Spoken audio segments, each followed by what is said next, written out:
কি দিয়ে বুঝায় আপনাকে আমি কবর কত কঠিন?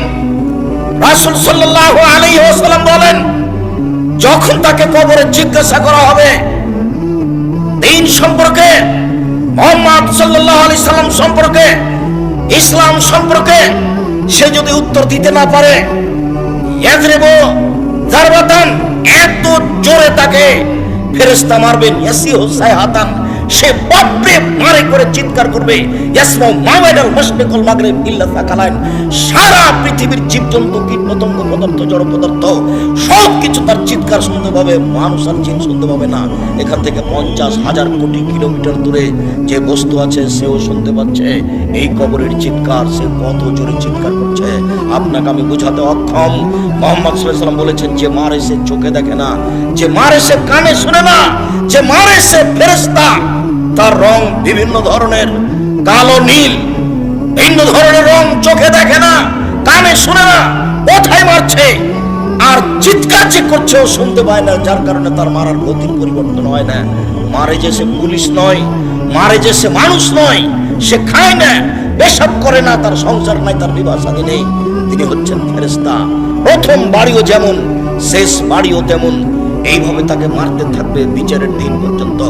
রাসূল সাল্লাল্লাহু আলাইহি সাল্লাম বলেন, যে লাঠি দিয়ে মারা হয়, যে হাতুড় দিয়ে মারা হয়, সেই হাতুড় যদি পাহাড়ের উপরে মারা হয় তাহলে ফায়াসিরু তুরাব, সেটা পাথর হয়ে যাবে, ধুলা হয়ে যাবে, একবারে খান খান হয়ে। পাহাড়ের উপরে মারা হলে পাহাড় ধুলা হয়ে যাবে। যেই হাতুড় দিয়ে মারা হয়, সেই হাতুড়টা যদি পাহাড়কে মারা হয় তাহলে পাহাড় ধুলা হয়ে যাবে। মুহাম্মদ সাল্লাল্লাহু আলাইহি সাল্লাম এইভাবে বলেন। কি দিয়ে বোঝায় আপনাকে আমি কবর কত কঠিন? এখানে চিৎকার করছে, তার কণ্ঠ, তার শব্দ শুনতে পাচ্ছে 50,000 কোটি কিলোমিটার দূরে। যে মানুষ, যে জীবজন্তু আছে, জিন আর মানুষ ব্যতীত যেই পদার্থ, জড় পদার্থ আছে, সে শুনতে পাচ্ছে কবরের শাস্তি, শুনতে পাচ্ছে গিলাসটা, কবরের শাস্তি শুনতে পাচ্ছে বক্সটা, কবরের শাস্তি শুনতে পাচ্ছে বাপটা, কবরের শাস্তি শুনতে পাচ্ছে এই মাই, সব কিছু শুনতে পাচ্ছে কবরের চিৎকার। কিন্তু মানুষ এবং জিন শুনতে পায় না, শুনতে পারে সে 5 টাকা। আপনাকে আমি বুঝাতে পারি কবর কি জিনিস। রাসূল সাল্লাল্লাহু আলাইহি সাল্লাম দিন রাত কবরের শাস্তি থেকে বাঁচতে চাইতেন। যখনই তিনি জানাজায় দাঁড়াতেন, তখন লোকটার জন্য কবরের শাস্তি থেকে আল্লাহর কাছে বাঁচতে চাইতেন, আল্লাহ তুমি তাকে কবরের শাস্তি থেকে বাঁচাও। সম্মানিত দিনী ভাই বোন, বাড়ির পিছন দিকে যে 2 হাত 2.5 হাত গর্ত করে কবর করা হয়েছে, তার নাম কবর নয়। সেটাই যদি কবর হতো, তাহলে যাকে বাঘে খেয়ে নিল তার কবর কোথায়? কবরস্থানে 2-2.5 হাত যে কবর করা হয়, সেটাই কবর নয়। সেটাই যদি কবর হতো, তাহলে যে আগুনে জ্বলে ছাই হয়ে গেল তার কবর কোথায়? সেটাই যদি কবর হতো, তাহলে যে পানিতে ডুবে হারিয়ে গেল তার কবর কোথায়? মরার পর থেকে নিয়ে বিচারের দিন পর্যন্ত একটা দীর্ঘ সময়ের নাম কবর, যাকে বলা হয় আলামে বারজাক। এই দীর্ঘ সময়ের নাম কবর, এটা কোনো জায়গা, কোনো স্থান নয়। সম্মানিত দিনী ভাই বোন, এই দীর্ঘ সময়ের ভালোটা হলো ভালো, খারাপটা হলো খারাপ। মানুষটা যদি ভালো হয়, মরার পরে ফেরেশতা যখন জিজ্ঞাসা করবেন, তখন যদি তার উত্তর ঠিক হয়, তাহলে ফেরেশতা বলবেন, নামকা নাওমাতিল আরুসে লাইকাদু ইলা আবালিহি, তুমি ঘুমিয়ে যাও বাসর রাতের ঘুমানোর মতো, যাকে কেউ জাগাবে না তার অতীব প্রিয় মানুষ ছাড়া। তুমি ঘুমিয়ে যাও বাসর রাতের ঘুমানোর মতো, যাকে কেউ জাগাবে না অতীব প্রিয় মানুষ ছাড়া। যখনই তাকে ঘুমাবে, ঘুম থেকে জাগাবে, তখনই সে একটু কষ্টবোধ মনে করে বলবে, এখনই তো মাত্র ঘুমালাম, কেমন হয়ে গেল, এখনই তো ঘুমালাম, কেন আমাকে এভাবে উঠানো হলো? তার এরকম একটা পরিবেশ থাকবে। অথচ সে লোকটা কবরে ঘুমিয়ে আছে 4,000 বছর থেকে, 10,000 বছর থেকে। তার মানে ভালো মানুষের কবরে থাকার সময়সীমা হলো বাসর রাতের সমান। তা 2 ঘন্টা হতে পারে, 2.5 ঘন্টা হতে পারে, 3 ঘন্টা হতে পারে। এটা হলো ভালো মানুষের কবরের সময়সীমা।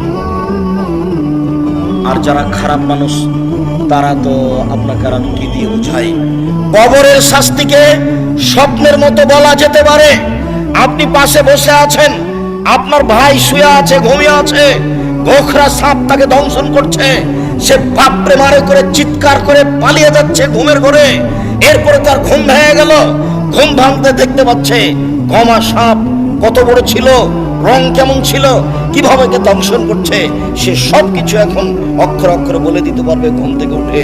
কিন্তু যে পাশে বসে আছে সে কিছু দেখতে পায় না। বুঝাতে পারিনি কথা মনে হয়? এরকম হলো কবরের শাস্তি। আপনি কবর খনন করে সাপ দেখবেন, এই কথা ঠিক নয়। ওই যে একটা কাগজে লেখা ছিল যে জনৈকে ইমাম সৌদি আরব থেকে ইমামতি করার পরে মসজিদ থেকে বের হয়ে একটা কবর খনন করে দেখলেন যে একটা লাশকে সাপ পেঁচিয়ে ধরে আছে। তারপরে বলে দিলেন যে এইটা ফটোকপি করে যে যত বিতরণ করতে পারবে সে তত ভালো। একেবারে নগদ মিথ্যা কথা। কবরের শাস্তি মানুষ দেখা তো বহু দূরের কথা, শুনতে সক্ষম নয়। কবরের শাস্তি দেখা তো বহু দূরের কথা, মানুষ শুনতে সক্ষম নয়। অত কবরের শাস্তিকে আপনার রেকর্ডিং করে বা একটা রূপক পরিকল্পনা করে সাজিয়ে মানুষকে দেখানো হারাম। এটা মানুষের পক্ষে সহজ সম্ভব নয়। কবরের শাস্তি, কবর যত কঠিন কিয়ামত তার চেয়ে অনেক বেশি কঠিন। কিয়ামত যত কঠিন জাহান্নাম তার চেয়ে অনেক অনেক অনেক বেশি কঠিন। কি দিয়ে বুঝায় আপনাকে আমি জাহান্নাম কত কঠিন? কিয়ামত। কবর যত কঠিন কিয়ামত তার চেয়ে অনেক অনেক অনেক বেশি কঠিন। কিয়ামত যত কঠিন জাহান্নাম তার চেয়ে অনেক অনেক অনেক বেশি কঠিন। উসমান রাদিয়াল্লাহু তাআলা আনহু যখন কবরের পাশে দাঁড়াতেন, ওয়াকাফ আলা কাবরিন, যখন তিনি কবরের পাশে দাঁড়াতেন তখনই তিনি কাঁদা আরম্ভ করতেন। হাত্তা ইয়াবুল্লাহ লাইয়াতাহু, কেঁদে তিনি তার দাড়ি ভিজিয়ে ফেলতেন।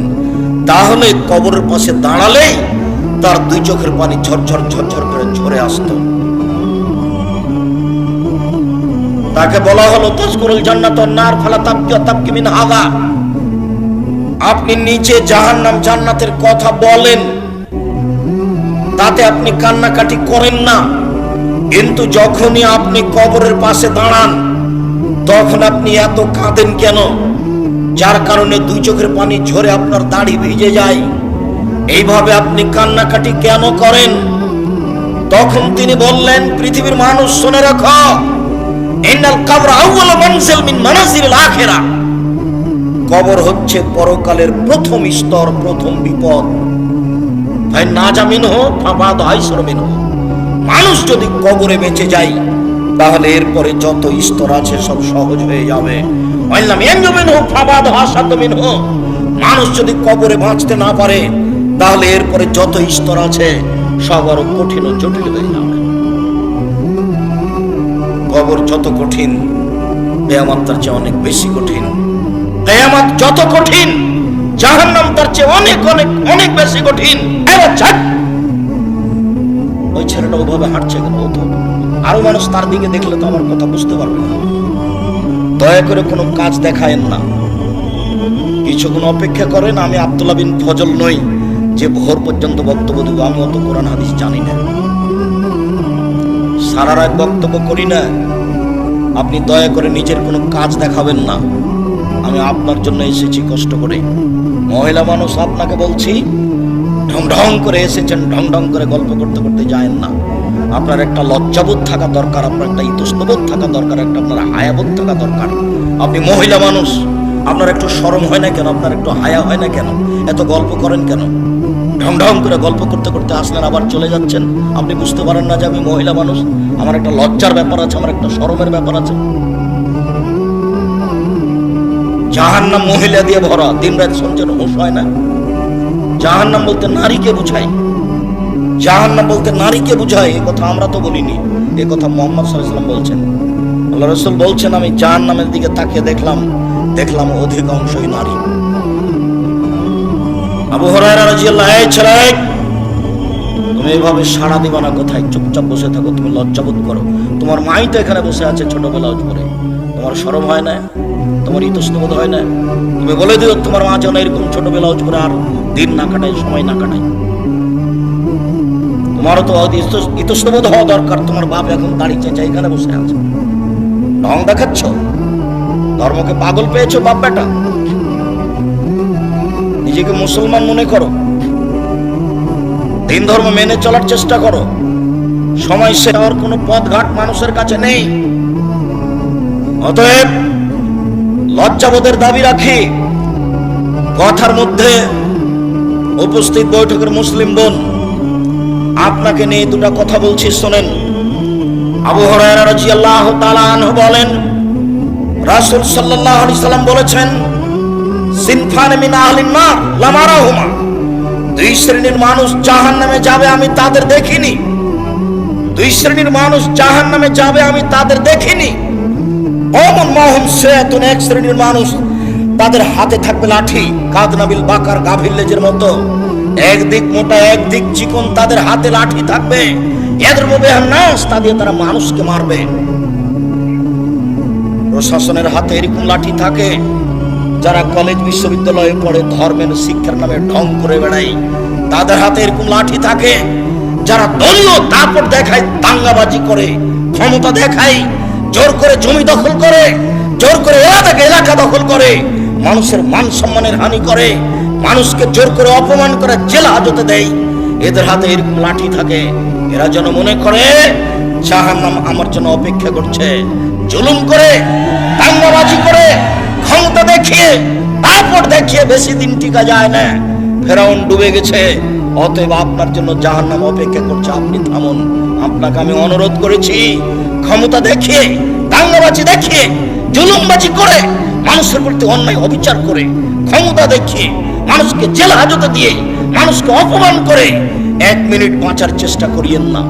নরম হয়ে থাকেন, খুব নরম হয়ে থাকেন। মাটির মানুষ মাটির মতো হয়ে থাকেন, ফলাফল ভালো। সময় অল্প। কালকে ছিল 40 বছর, আজকে দেখছেন 60। কালকে ছিল 60 বছর, আজকে দেখলেন 80। তার মানে বেশি সময় নেই, অল্প সময়। আদম সন্তানকে, অন্তত মুহাম্মদ সাল্লাল্লাহু আলাইহি ওয়াসাল্লামের উম্মতকে বেশি সময় দেওয়া হয়নি। অল্প সময় বাঁচতে এসে মানুষের ক্ষতি করে বাঁচার চেষ্টা করিয়েন না, মানুষকে অপমান করে বাঁচার চেষ্টা করিয়েন না, এর ফলাফল ভালো নয়।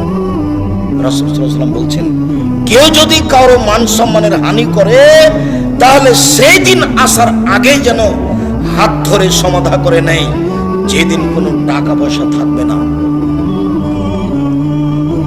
যেহেতু বিচারের মাঠে হাত ধরে ক্ষমাও হবে না, যেহেতু বিচারের মাঠে টাকা পয়সা দিয়ে বাঁচাও যাবে না, সেই দিন তখন নেকি দিয়ে বাঁচতে হবে। আমি একটা লোককে অপমান করেছিলাম, আমি এখন বাঁচবো কি দিয়ে? আমার নেকি দিয়ে। আমার নেকি দিতে দিতে যখন শেষ হয়ে যাবে, তখন আমি যাব জাহান্নামে, ও যাবে জান্নাতে। এটা হলো বিচারের মাঠে বিচারের পদ্ধতি।